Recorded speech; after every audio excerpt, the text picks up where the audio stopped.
Čo je v tomto balíku pre moju KTM-ku? Poďme to spolu rozbaliť. Typovali ste plasty, polepy, výfuk, smerovky, ja, nárazník na feldu, ale iba jedno z toho je správne. Takže ideme na to. Jeden rez. Takže máme to tu. Polepy. Áno, tí, čo typovali polepy, tak sú to polepy. Máme tu dva druhy materiálov.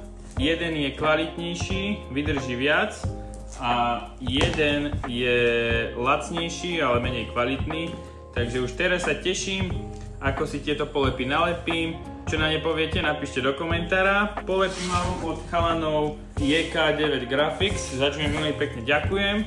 Robia fakt mega dizajny na mieru, takže ak chceš aj ty pre svoju mašinu, tak im určite napíš a keď im povieš, že si od Matúša, tak dostaneš 10% zľavu. Vidíme sa na budúce, kde ich budeme už lepiť, takže ma sleduj, aby si to nezmeškal. Takže čau.